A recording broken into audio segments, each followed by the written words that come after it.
স্বামী স্ত্রী যারা আমার কথা শুনছেন, আমার বোনেরা যারা কথা শুনছেন, মনের কান দিয়ে শুনুন।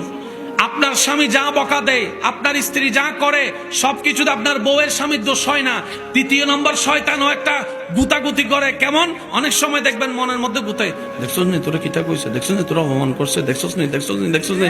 শয়তান শয়তান শয়তান, কথা বলেন ঠিক কিনা? যে শয়তানের ব্যাপার আল্লাহ বলেছিল আবা ওয়াস্তাকবারা ওয়া কানা মিনাল কাফিরিন। এবার শয়তান দুইজনের মাঝখানে কি লাগাই দেয়? ফেস লাগাইয়া সে সরিয়া যায়। এবার দুইজনে এমন মারামারি করে করতে করতে সামাজিক বিচার থেকে কোর্টে যাওয়ার পরে সবাই এই বিষয়টা নিয়ে হাসে, তারপরে কয় ডিভোর্স। মাঝখানে বাচ্চাগুলা বেচাহারা হয়ে পড়ে থাকে। আমি কি বুঝাতে পারছি কথা? সেজন্য যখনই কেউ রাখবে, আপনার কাজ হচ্ছে কয়েকটা জিনিস বলছে, খেয়াল রাখবেন। প্রথম কাজ, দ্বিতীয় কাজ, চোখ নিচে মাটির দিকে। মাটি যদি না পান, দুই পায়ের দিকে তাকায় থাকবেন, পায়ের দিকে তাকায় থাকবেন। চিল্লা চিল্লা 1 minute, 1.5 minute, 2 minute, 3 minute. 3 minute চিল্লানোর পরে সে কইব কারে কই। এই দেখেন, কারণ আপনি তো হাত সরাই রাখছেন। ঝগড়াতে কি হয় বুঝছেন নি? আপনার কাজ হচ্ছে 1.5-2 মিনিট 3 মিনিট পরে হে কইব কারে লারি, হে তো লড়ে না, কারে গুতাই, হে তো লড়ে না, কারে জ্বালাই, হে তো জ্বলে না। 3 মিনিট পরে শয়তানে কইব আই এম সরি। শুধু 3টা মিনিট ঝগড়ার মধ্যে, রাগের মধ্যে একটু আল্লাহর ওয়াস্তে। সবচেয়ে বড় শক্তিশালী ব্যক্তিকে রাসূল বলছে যে নিজের রাগকে কন্ট্রোল করতে পারে, আমি মুস্তাফা বলে দিলাম সেই সবচেয়ে শক্তিশালী।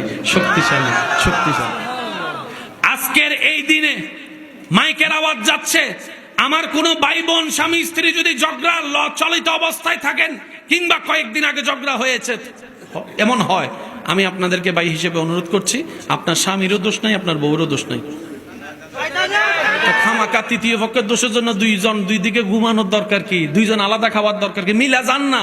আপনারা এদিকে মিলবেন, ওইদিকে শয়তানের গায়ে আগুন ধরে যাবে। কথা বলেন ঠিক কিনা? আল্লাহ আমাদের সবাইকে একটু মিলমিশ করে থাকার তৌফিক দান করুক। আর একটু জোরে বলেন না আমিন। আল্লাহ কয় তোর মনটা আমারে। এবার বান্দা কি করলো? যখন মন দিতে চাচ্ছে কাকে? এবার সে মন দেওয়ার জন্য নামাজ পড়ে না, নামাজের আগে অজু বানায় না। এবার শয়তান কি করে দেখেন? মিললে আওয়াজ দিবেন, না মিললে আওয়াজ দেওয়ার দরকার নেই। অজু করতে যাইয়া নাকি দুইছি নাকি দুই নেই,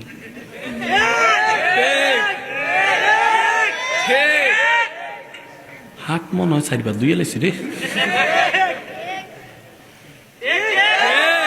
অজু ভাঙ্গার কোনো কারণই নেই। অজুটা করে বাইরে হইছেন, অজু ভাঙ্গার কারণ দেখা দিছে।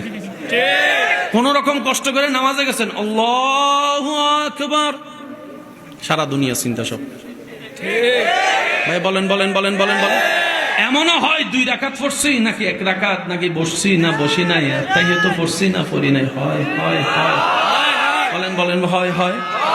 যাদের এই সমস্যাগুলো হয় বা হয়েছে, তাদেরকে আমার পক্ষ থেকে সালাম। ওয়ালাইকুম সালামও কইছে, মানে সালামের উত্তর দিছে আর কি আমার ভাই। জোরে বলেন, তাদেরকে আমার পক্ষ থেকে সালাম। কেন? এতদিন আপনারা এই বিষয়টা নিয়ে মন খারাপ করেছেন, কিন্তু মন খারাপ না, এটা খুশি হওয়ার বিষয়। শয়তান সেই ঘরে হামলা করে যে ঘরে ঈমানের আলো আছে। ঈমানের আলো আছে। শয়তান আপনাকে জ্বালিয়েছে, তার মানে প্রমাণ এটাই হয়েছে আপনার ভিতরে এখনো ঈমান আছে। আর একজন মুসলমানের জন্য ঈমানের চাইতে বড় দামি সম্পদ কিছু হতে পারে না। শয়তান জীবনে কোনোদিন আবু জাহেলের গুতাই নাই। কেন জানেন? এটা আমার চাইতে বড় হোক। ভাই কথা বলেন না রে ভাই। কিন্তু অন্যদেরকে গুতাইছে। আবু জাহেলকে তার ঘরে ঈমান না, আমি যাইয়া কিত্তু কি করো মনে কর। কিন্তু আপনাকে গুতায়, নামাজে গুতায়, অজুতে গুতায়, ভালো কাজে গুতায়। এমনও পর্যন্ত আছে, আপনি যখন কোনো সমাজের উপকার করেন, কারো উপকার করেন, সে আপনার বিপক্ষে যায় এমন ফিন মারে, এমন বদনাম আপনার নামে করে, আপনার শেষ পর্যন্ত আর উপকার করার ইচ্ছা থাকে। এগুলো কার কাজ? জোরে বলেন, কার কাজ? কোন শয়তান? শুনেন, আবা ওয়াস্তাকবারা ওয়া কানা মিনাল কাফিরিন, যাকে আল্লাহ বের করে দিয়েছেন রহমতের চাদর থেকে, জান্নাত থেকে। সেজন্য মনে রাখবেন, সবচেয়ে বড় যুদ্ধ হচ্ছে শয়তানের সাথে যুদ্ধ করা। একটু জোরে বলি না? শয়তানের সাথে যুদ্ধ করলে আপনার লাভ কি হবে? এক কথাই শুনেন, আমরা এখানে যারা আছি নিজের নাম জানি, বাবার নাম, দাদার নাম, দাদার বাবার নাম কয়জনে জানি? বেশিরভাগই জানে না দাদার বাবার নাম। আর যারা জানে তারাও কেমনে জানে সেটাও জানি, আর এস বি এস। কবরটা কো? অথচ উনি না আসলে আপনার দাদা আসতো না, দাদা না আসলে বাবা আসতো না, বাপ না আসলে আপনি আসতো না। নিজের রক্তের মানুষ দাদার বাপ চিনেন না, জানেন না, নামও জানেন না। আচ্ছা ভাইয়া, বাংলাদেশে নাকি একজন ইসলাম প্রচারক, যা আল্লাহর নির্দেশে এসেছেন, সিলেটে যার অবস্থান, নাম কি? নিজের বাবার দাদার নাম জানেন না, ওনার নাম জানেন? আপনি কি শাহজালাল বাবার বংশধর কেউ? ওনার নাম জানলেন কিভাবে? শুনুন, যে রবের হয়ে যায় সৃষ্টি তার হয়ে যায়। সুবহানাল্লাহ, একটু জোরে বলি না? যে রবের হয়ে যায় সৃষ্টি তার হয়ে যায়। যে রবের সন্তুষ্টির জন্য নিজের নামকে বিলীন করে দেয়, রব বলে কিয়ামত পর্যন্ত আমার প্রিয় বান্দাদের নামকে আমি আল্লাহ আমার বান্দাদের জবানে জবানে অন্তর অন্তরে ব্যবস্থা করে দিব। এবার বলেন, ইজ্জত দেওয়ার মালিক কে? হয় না? আওয়াজ দিয়ে বলেন, ইজ্জত দেওয়ার মালিক কে? সম্মান দেওয়ার মালিক কে? রিজিক দেওয়ার মালিক কে? তিনি আছে না নাই? দেখে কি দেখে না?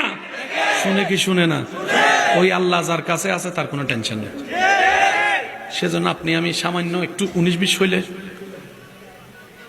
কি করব, কি করব? আর ওদিকে ইব্রাহিম নবী সামনে দাঁড়ায় আছে। সুবহানাল্লাহ। আপনার আমার 19-20 হলে টেনশনও শেষ। এদিকে ইব্রাহিম নবীকে ফেলবে, ওনার কোনো টেনশন নাই। কিরে টেনশন নাই কেন? ও ইব্রাহিম নবী, আপনার টেনশন নাই কেন? বলে যে টেনশন করে যে হারানোর ভয়। আমার তো হারানোর কিছু নাই, সব তো আমার মালিককে পেয়ে গিয়েছি, আমার মালিককে পেয়েছি। আচ্ছা শুনেন, আপনি আমি নামাজ না পড়ার জন্য কত বাহানা খুঁজি না?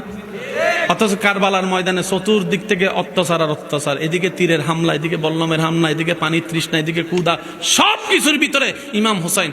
আল্লাহু আকবার। আমাকে কি একটু বুঝাই দিতে পারেন কতটুক ফ্রেশ মেন্টালিটি থাকলে, কতটুক নিশ্চিন্ত থাকলে এই পরিবেশে নামাজে দাঁড়াইতে পারে? আমি হয়তো বুঝাতে ব্যর্থ আমার, আসলে আমি আপনাদেরকে বুঝাইতে হয়তো পারতেছি না। একটা মানুষ কতটুক ফ্রি থাকলে, ইজি থাকলে এই কারবালার ময়দানে নামাজে দাঁড়াইতে পারে, আমার বুঝান। চতুর্দিক থেকে তীরের, নিজের চোখের সামনে নিজের বাচ্চাকে শহীদ হতে দেখেছে বাপ। বাবার কাঁধে সন্তান, এর চাইতে বড় মারাত্মক কিছু। যারা বিবাহিত সন্তানের বাপ, তারা আমার কথার ভ্যালুটা বুঝতে পারবেন।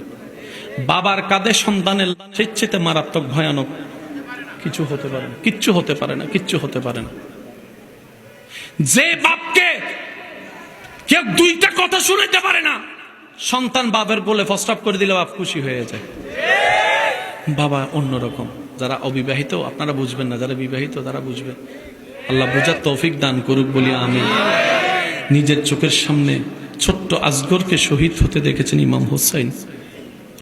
ছেলের শরীর দেখেছেন, তারপরে ইমাম হোসাইনের চেহারায় পেরেশানি নাই, পেরেশানি নাই, পেরেশানি নাই। নিজের ভাতিজাকে শহীদ হতে দেখেছেন, পেরেশানি নাই। নিজের পরিবারকে লুণ্ঠন হতে দেখেছেন, পেরেশানি নাই। অপমান হতে দেখেছেন, পেরেশানি নাই। বুকের মধ্যে তৃষ্ণা, পেরেশানি নাই। বুক পেটের মধ্যে ক্ষুধা, পেরেশানি নাই। হাজার কিছুকে পিছনে ফেলে ইমাম হোসেন নামাজে।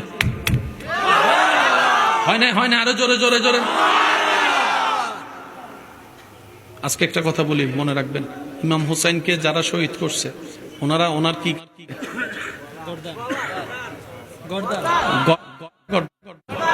আমি শুনি না, বলেন। একটা মানুষের গেলে তার মাথা কোন দিকে থাকা দরকার? গর্দান থাকলে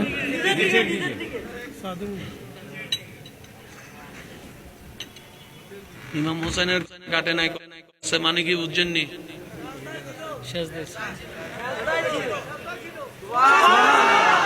হয় নাই, হয় নাই, হয় নাই। আরেকটু গর্জন দিয়ে